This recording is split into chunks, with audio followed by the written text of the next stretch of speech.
Welcome. Y'all tuned in to another edition of Homage Speaks. What will homages do? Homage is paid. And right now we got to jump right into it. Two teams looking to start their season off on a better note. Man, listen here. We got the Atlanta Falcons versus the Carolina Panthers. And this is sure to be one of the best games coming up on Sunday in the NFC battle that we are ready to see. But let's jump right into it. We all know what's coming. Cam Newton, he's coming home, and every time he come home, he show out and he acts a fool. We all know the truth. Cam Newton is what drives the Carolina Panthers. They go as far as he goes. And right now, the Falcons have one job, and their job is to rely on their defense and to tame Cam Newton. Now, we all know the facts. Deion Jones and Keanu Neal are out for the birds, and they are huge. They are huge. And what the Dirty Birds like to do as far as attacking Cam Newton and neutralizing that threat. But right now, we're going to see what coaching has to do with this, and I believe coaching matters. The D-line must play a vital part in this game. Their ability to play assignment football and gap control and minimize the rushing lanes that Cam Newton can have to run is essential to this matchup. Without giving Cam Newton opportunities to extend plays or make sure that they are maintaining their rushing lanes will be one of the keys to victory.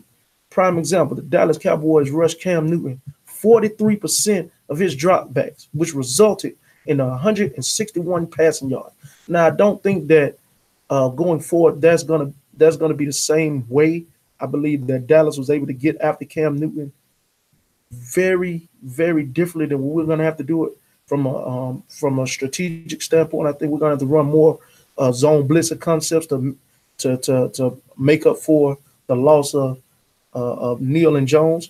But hey, Cam Newton, the Atlanta Falcons are accustomed to playing against Cam Newton, and they have the opportunity to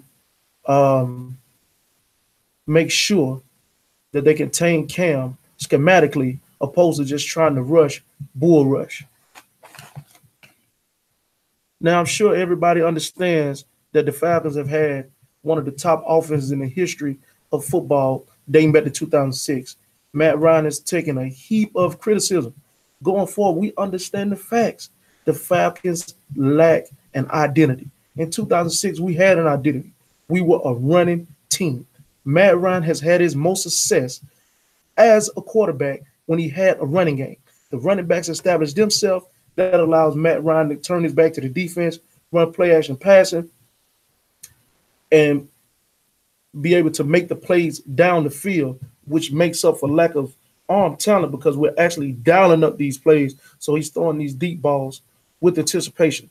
But one thing that has been alarming for the Falcons the last two seasons under Steve Sarkisian is our play in the red zone. Let's go a little deeper here.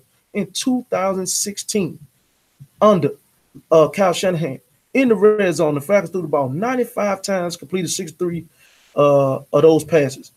They ran the ball 88 times for 16 touchdowns. 70% completion percentage was to Freeman and Coleman, and 70% completion percentage was to Sanu as well. Julio was number 7 in targets in the red zone. So, understanding that, Julio takes a lot of coverage. But if you fast forward to 2017, we threw the ball 72 times in the red zone, ran the ball 70 times, 12 touchdowns, 6 touchdowns in the air. Opposed to 2016, we had 11 touchdowns in the air. Julio has went up to number 1 in targets in the red zone.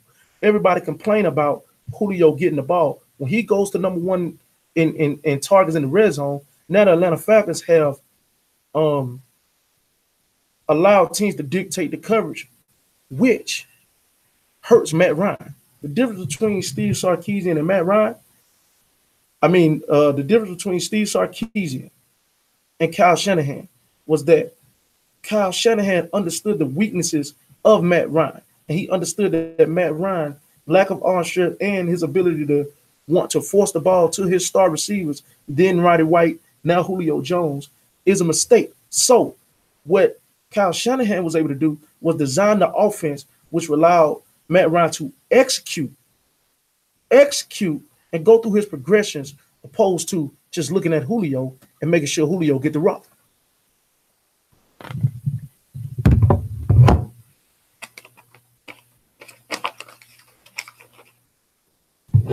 what we have to do, what the Falcons have to do is get back to executing an offense, creating an identity. And I believe that the identity should be running the football. As long as we run the football, everything goes according to plan when it pertains to the Atlanta Falcons.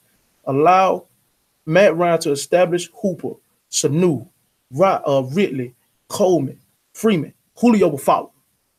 If they get back to that formula, that stands the best success for Matt Ryan. Now, as it pertains to Carolina, Carolina has fully committed to the RPO. That's the run pass option in their offensive attack. Unlike before, they kind of wanted to do it but didn't want to do it. No, North Turner has officially accepted that and has elected to play to the strength of Cam Newton. That's what good coaches do. We play to the strengths. We kind of masquerade the weaknesses. They also have changed some things. They usually run the ball out of a lot of double tight sets, which are mainly a power run, and they will play action off that.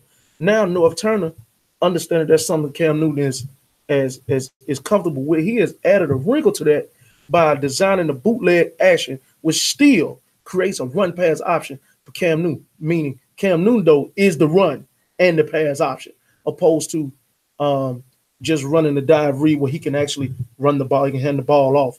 No, he is both in that particular formation.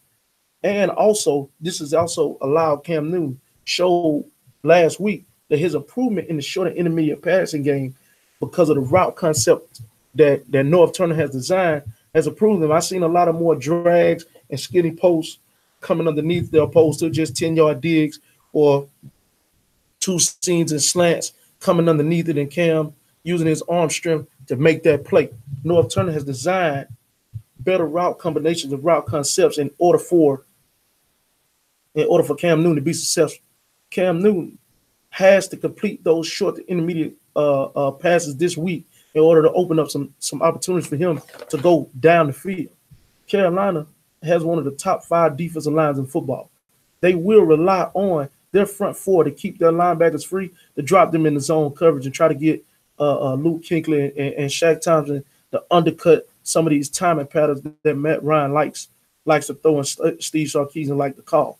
Also, we all know Luke Kuechly, if you're not talking about Bobby Wagner, is the best linebacker in football. So look for him to move his linebackers in the right spots to try to contain our run game, like he has done a relatively good job over the years doing.